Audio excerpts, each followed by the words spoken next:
are back here on Cats and Cosby. Boy, leadership is a huge issue, is what we're seeing, or lack thereof, in many spheres. And joining us now, as there are so many issues overseas, but also with our borders too as well, is GOP presidential candidate. He is also the current and very successful governor of North Dakota, Governor Doug Burgum, joining us here on Cats and Cosby. Governor, it's great to have you here in studio and on the phone. Rita, great to be with you and John, and was just listening in. You guys were just nailing it on that last segment. I got to tell you, I mean, we got Joe Biden is funding both sides of two wars. When we're funding Iran, Iran is selling armed drones to Russia. So they're funding our opposition in our proxy war with Russia. They're funding Hamas and Hezbollah. So they're funding the opposite side of that war. And then, of course, we're in a Cold War with Russia. So Joe Biden has got us in basically two active wars and a Cold War, and then funding both sides of two of those wars. It makes no sense. And Dr. Siegel with these oil exports, the sanctions, and John, Venezuela, I mean, encouraging Venezuela to produce more energy, get Iran to be shipping all this oil. You know where it's going? It's going to China. China's refilling their strategic petroleum reserve. And the United States, Joe Biden drained ours ahead of the midterms for political purposes, so that literally the State Department, the Biden administration, asking our adversaries to produce more energy. They're not. And when I'm your president, America will be selling energy to our friends and allies. We won't be asking our adversaries, because the Biden administration, they've not been to North Dakota or Texas or Alaska.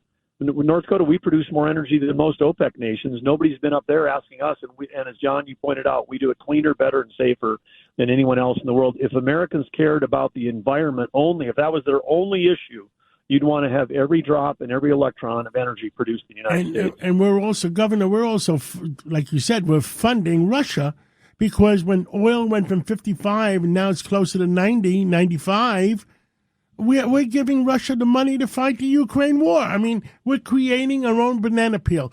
Russia is destroying the Ukraine, and then the American taxpayers are paying for it because we're giving the money to Russia. And then when we have to rebuild the Ukraine, the American taxpayer is going to rebuild it. Governor Pataki is here. Yeah, we have Governor Pataki in studio. You just came back from the Ukraine. Yeah, it's just a disaster. It's a humanitarian disaster. It's a geopolitical disaster. And you're absolutely right. It's Putin carrying on a war, and he gets significant funding. Most of his funding comes from selling oil. Now he's selling it to China because he can't sell it to the West. But we're not just funding Iran and Hezbollah and Iran's proxies. We're funding Russia directly through their oil exports. And it's just a horrible thing to see. And, Governor, you mentioned North Dakota is an energy powerhouse. The U.S. was energy independent.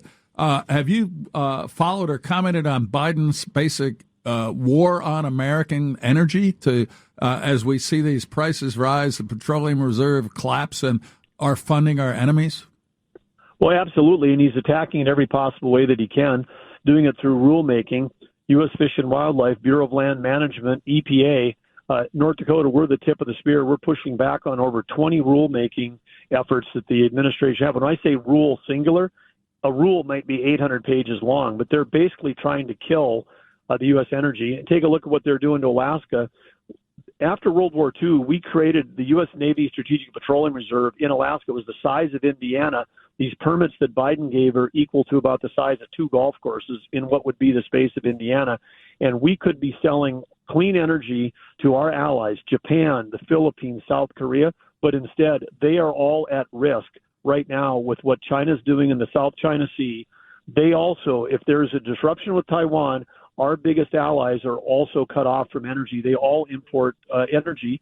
And China, the largest importer of oil and gas in the world, and we have these Biden administrations over there, they're not talking about using our energy powerhouse, our energy dominance in that Cold War negotiations. They're over there talking about CO2 emissions when China is the world's largest polluter, and the U.S. has done more than any other country to reduce CO2 emissions. At dinner last night, Governor, what did we say? China is building, one coal factory every day? Every week. Every week. They're opening up one a week. They have 240 permitted. They have more permitted and coming online than we have in the United States. And these aren't 2023 U.S. technology coal plants where we can take all of the emissions out of a coal plant in the U.S., including the CO2, and have clean baseload. We can do that here with innovation. Over there, they're building 1970s coal plants. And why are they doing that? Well, the Washington Post last week wrote an article praising China for their transition to electric vehicles without mentioning that all those vehicles are powered by coal. And, of course, if you're buying a solar panel or a battery for a U.S. subsidy here, the Biden administration subsidizing a particular kind of vehicle, an electric vehicle, subsidizing the manufacturers, putting the workers out of work in America to buy a battery made in China. That battery in China is made in a plant powered by coal. Wow. And everybody, we are talking to GOP presidential candidate, North Dakota Governor Doug Burgum. Judge Weinberg, you have a question. Governor, last night you told a story about the problem of the open border and a potential terrorist attack which cost lives in North Dakota. Would you tell that to the American people, please? Well, happy to, but I think it's just we have to get a scope of what's going on with the open border policy, which is creating a national security risk for our country. You can't have national security without border security. And we have, under Joe Biden, just in the 2.5 years he's been in office, 6.5 million people have come across and been papered as asylum seekers. And to help the listeners put it in perspective, that's every man, woman, and child in Maine, Vermont, New Hampshire, Rhode Island, Joe Biden's home state of Delaware, then throw in Montana. That gets you to 6.5 million. And then there's another 1.5 million people that are known gotaways. We've seen them on camera. They've come into the United States, but they have no papers. Then there's another thing on the list, which is unknown gotaways, which we don't know. But even among the 8 million we know about, they come from over 100 countries. They come from every country that has people on the terrorist watch list, and they're exploiting things like the family separation rule. They come in, they know the Biden administration says, we can't separate families. So a terrorist will come in with an adolescent, claim it's a child. We don't separate them. They move into the U.S. The fact that there could be a Hamas cell that has started in the U.S. in the last 2.5 years is totally possible, because we know that people have come from Syria, Iran, and China. All these other countries have come across that border. And in North Dakota, we had an incident where we lost a policeman, but our brave police in North Dakota were successful in taking out someone who had 1,200 rounds of ammunition in their car, heading to had searched on their laptop computer mass killings and large gatherings in the last 24 hours before they were taken out. And what country? What country were they from? Syria. Wow. He walked over to either the Canadian border to you or the Mexican border. We'll see. Wow. And I know the North Dakota National Guard, you mentioned, are doing tons of stuff at the border. Governor, we wish you so much luck. You got to come back on again soon. And we had so many people, even at the dinner last night, that were saying you really hit it out of the park in the last debate. We're going to be watching the next debate coming up very soon and watching for you. And you got to come back on again. Rita, John, great. And Governor Pataki, always been a fan of yours. Keep up the great work, everybody. Judge, great to be with all of you. And let's go, America. Let's go, America. Thank you, Governor. Thank you, Governor.